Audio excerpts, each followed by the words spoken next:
And darkness is settling in like a fog. Yet amidst all the confusion being created, there is a way, a truth, and a life to be discovered through the light of Jesus Christ. Lightning Strikes is a PowerPoint of God reflected to you in the next half hour. Lightning Strikes is hosted by Pastor Paul Smith, an ordained minister who holds a Master's of Divinity degree and has been a servant of the Lord Jesus Christ for over 30 years through ministry. Let us join Pastor Paul now as Lightning Strikes. And welcome to another edition of Lightning Strikes, where we're striking the darkest night with the truth of the Word of God, which creates the brightest light. That truth says that there is a Savior. There is one who died for you so that you might know life and might know it eternally. Oh, eternally, forever! What a light. It should almost blind everything else in this world. But sometimes the world seems to try to get a laser beam to distract you. Well, we're dealing with the week that changed the world. The week that changed the world. From Palm Sunday all the way to Resurrection Sunday. And we're talking about the real truths that can be discovered in the midst of this story.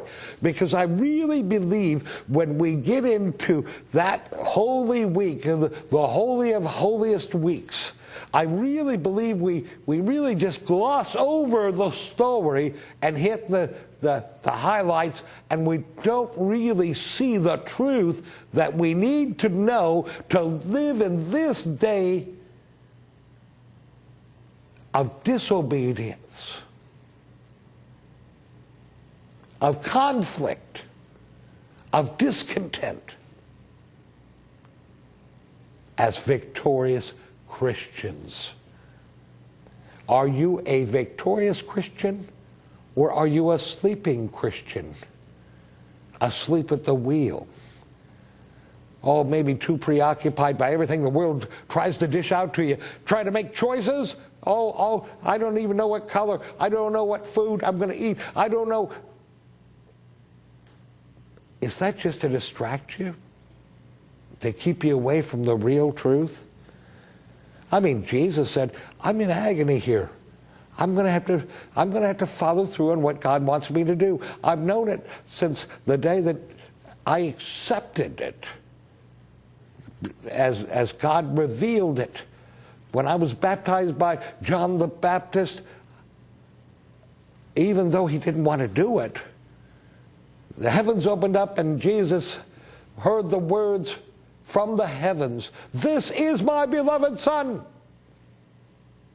in whom I am well pleased." Even his only begotten Son had the freedom to choose. You too have the freedom to choose who you're going to follow, what you're going to do, and what you're going to place at the foremost part of your life. And if the week that changed the world can open the door to you making the decision, as for me and my house, we will serve the Lord, we will be prepared, we will not shrink under the pressure of any institution this world has.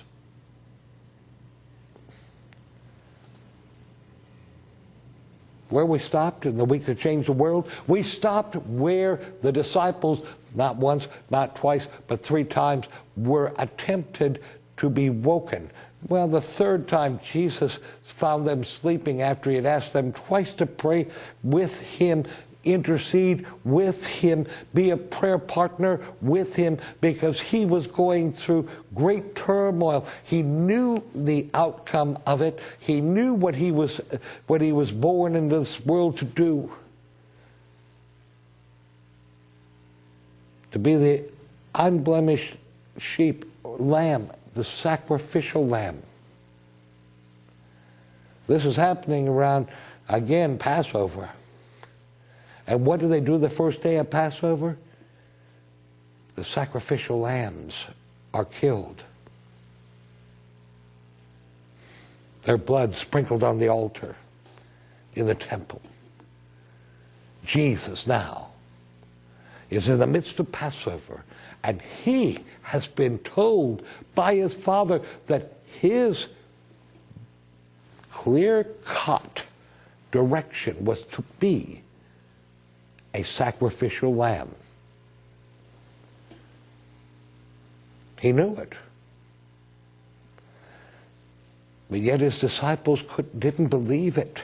They didn't think that bad of thing could happen to Rabbi Yeshua, the Son of God. Well, maybe he's the Son of God, so nothing's going to touch him. So, well, let's just go to sleep. Let's not bother with this. Only to be wakened up by the people who wanted to take Jesus away.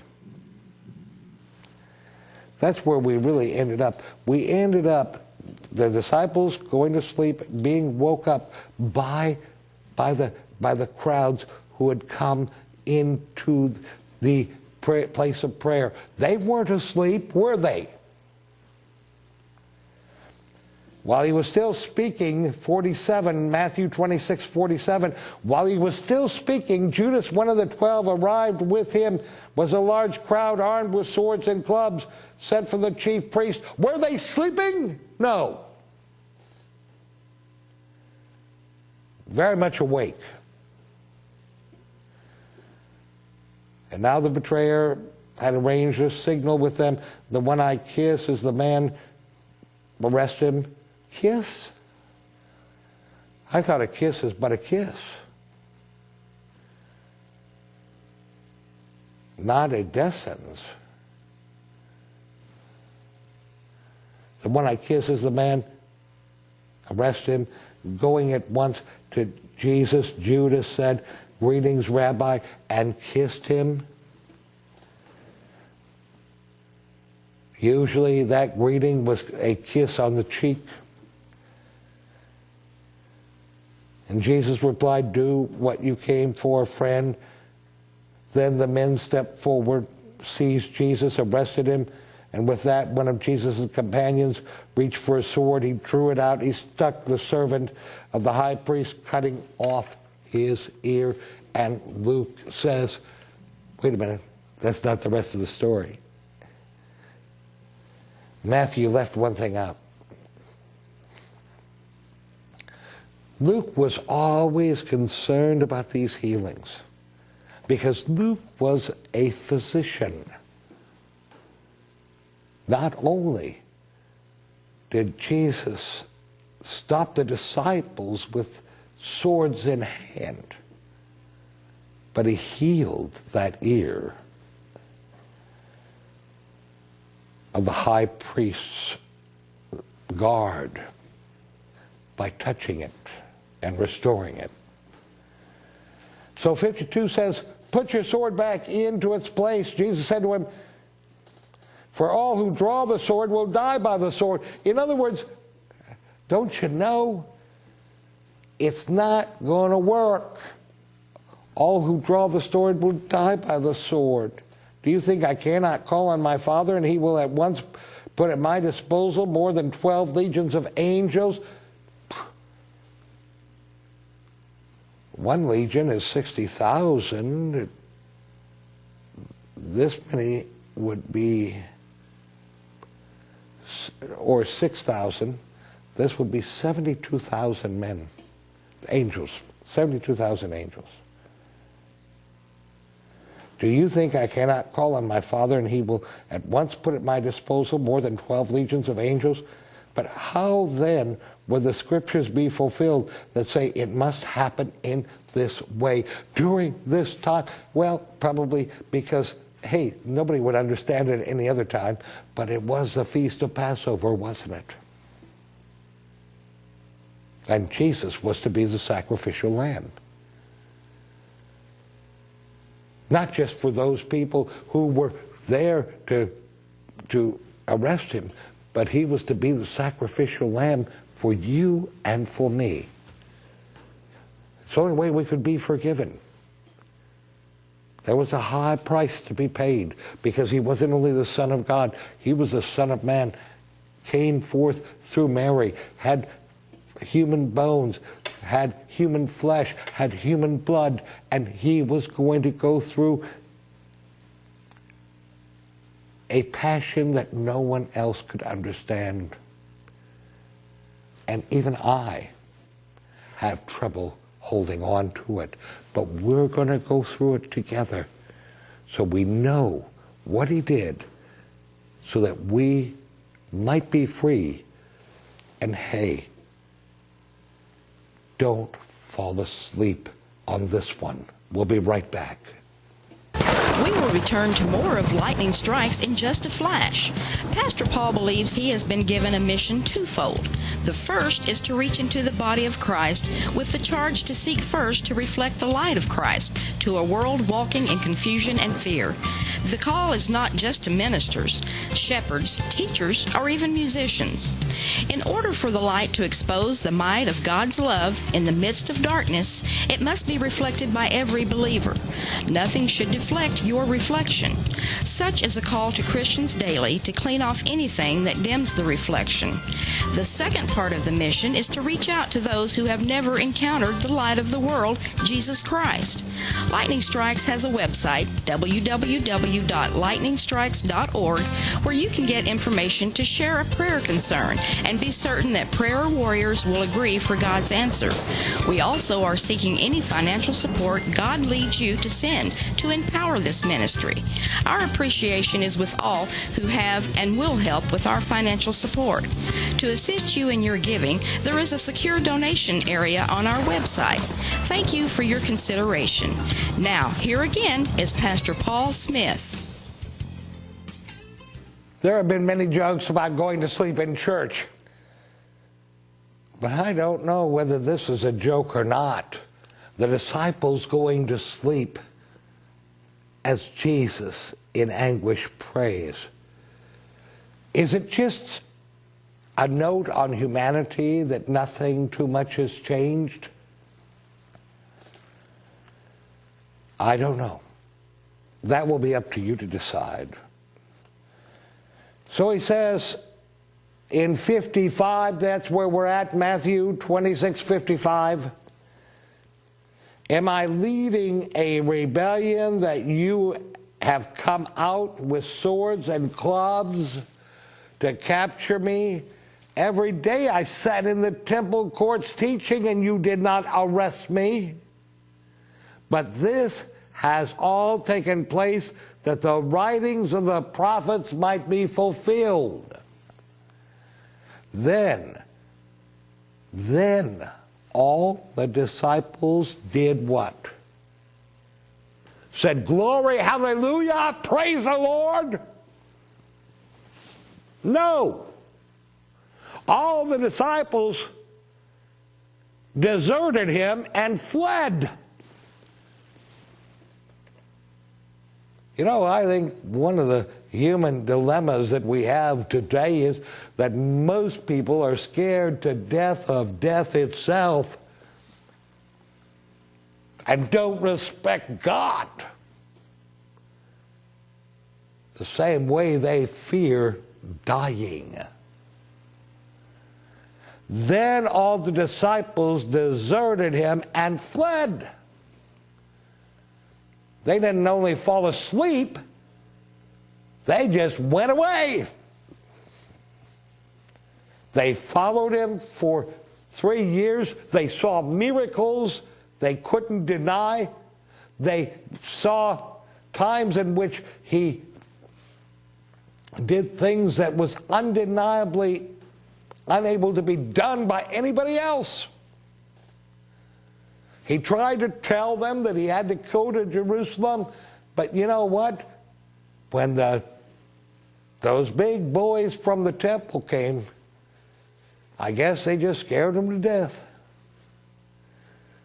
And they all deserted him and fled. Are you willing to tell the truth, the whole truth, and nothing but the truth? If you are, then you're also willing to stand by a Christian, even though he may die for his faith.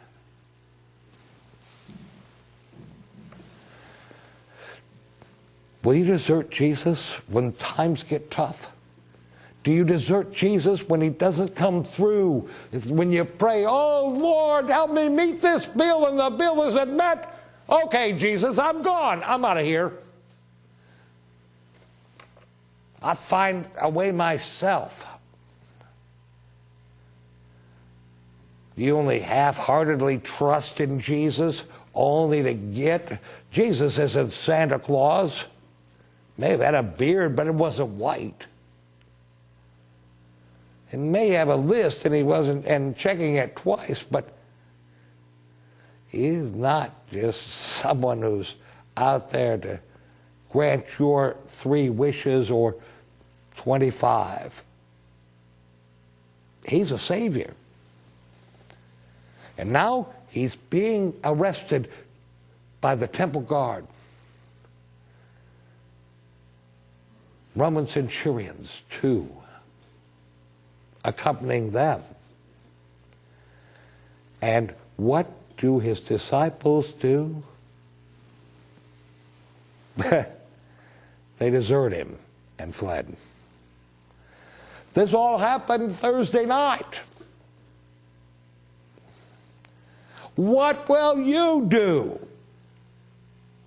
Because in our world today, there are Christians being asked to either proclaim their allegiance to another religion or death.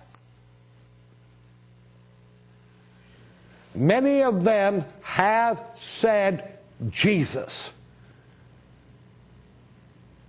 And they've died for it. They've been crucified for it. How far are you willing to go for the Savior, Jesus Christ? Are you only half there, like the disciples were only half there in Gethsemane? When Jesus was preaching, Lord, if it be thy will, take this cup from me. But nevertheless, not my will, but thine be done. Did they even hear that? Or they were too full after the Passover meal and thought it was easier just to close their eyes and go to sleep. I tell you what, there have been many Christians who have closed their eyes and gone to sleep about the atrocities Christianity has gone through, even in this free society in which we live.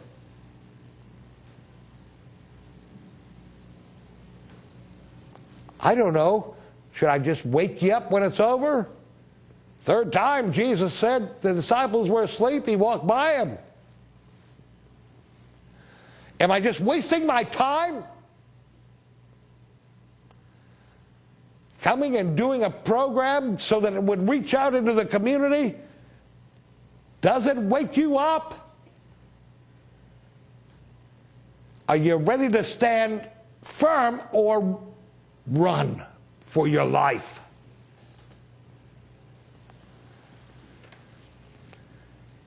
Jesus said, I'm not here. Stir up trouble. But I am going to go through this because it is what I was told to do by my Father in heaven. We go to 57. Those who had arrested Jesus took him to Caiaphas, the high priest, still Thursday night, where the teachers of the law and the elders had assembled. Peter, 58, follows at a distance, right up to the courtyard of the high priest. He entered and he sat down with the guards to see the outcome. And before I go to that scene, I got to go back because I had it sitting right here before me. There's one section in this whole encounter with the people who had come to arrest Jesus, and Jesus himself.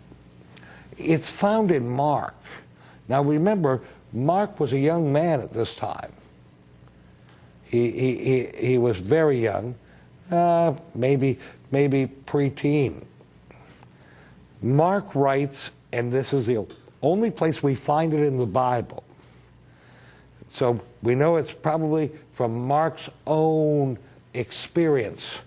Mark writes in 51 of chapter 14. Chapter 14, verse 51. A young man wearing nothing but a linen garment was following Jesus. That was Mark. And when they seized him, he fled naked,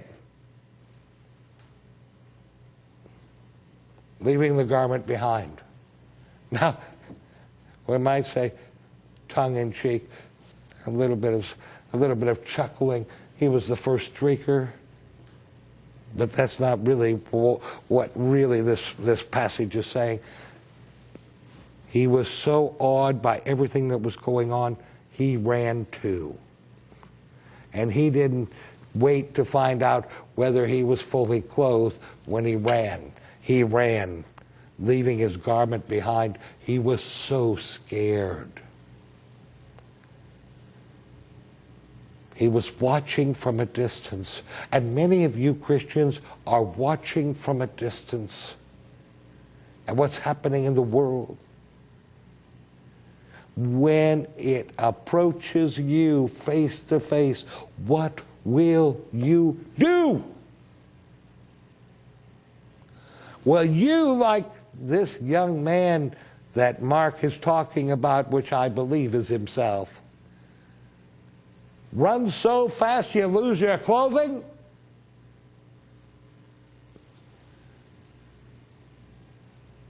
I guess you would lose your dignity, your respect, and everything else that goes along with it just to get out of the way. Not to be involved in a riot which was quelled by the very person who was being wrongly accused by the chief priests of the temple. This is as real today as it was then. The message is the same today as it is then. Wake up. Put your faith in Christ, not in mankind, because you're going to keep running, but you'll never run far enough. You will be crushed by humanity rather than lifted up by divinity. Jesus Christ wants you to stand strong.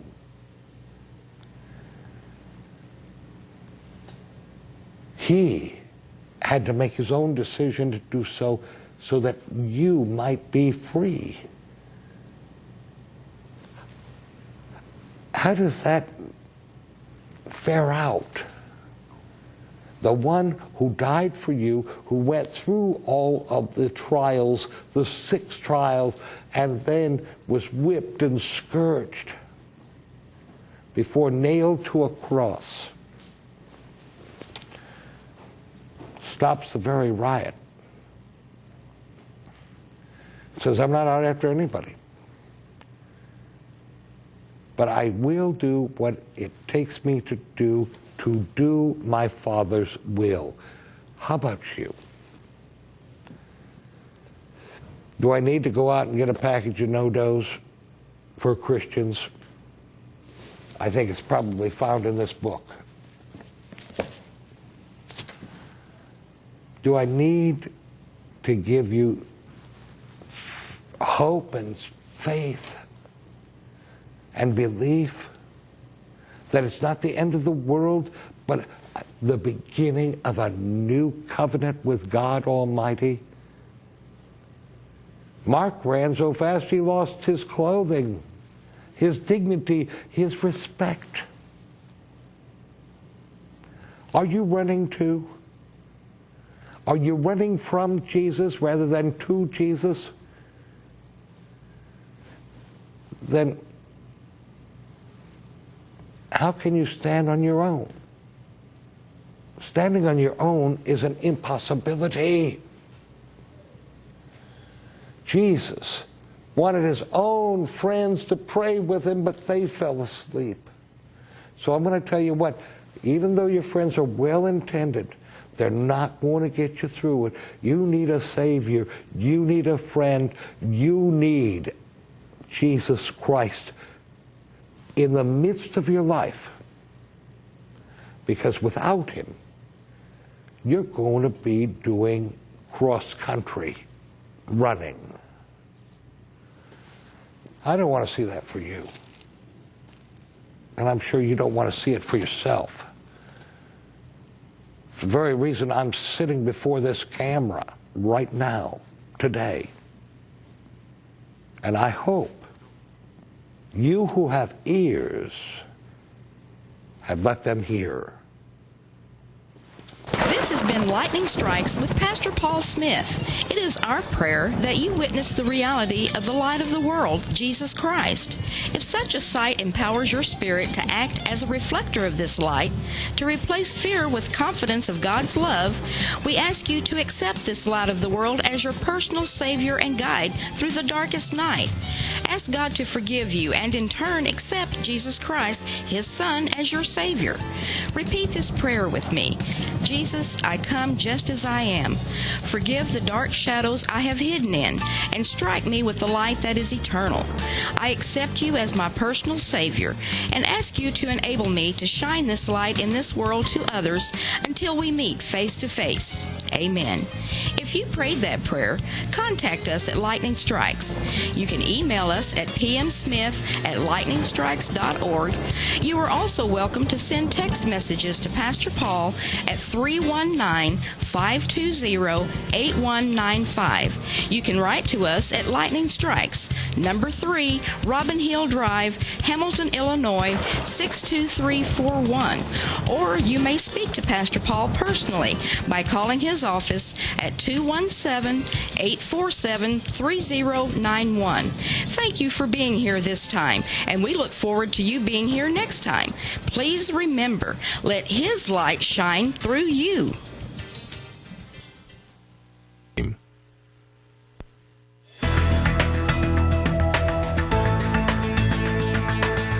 CTN Inside Report with founder and president Bob DeAndre. Hello again, friends. Well, turn to Isaiah 61:1, and that says, "The Spirit of the Lord has taken control of me." And I really believe that. The Lord has chosen and sent me to tell the oppressed the good news, to heal the brokenhearted, and to announce freedom for prisoners and captives. Now, you may be a prisoner and a captive because of the way you've lived, but He's come to set you free. He's the only one that can set you free.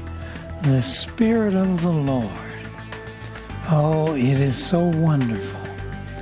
And we want you to know that right now I'm announcing the freedom for prisoners and for captives. So if you're a prisoner and a captive in your own self, be free.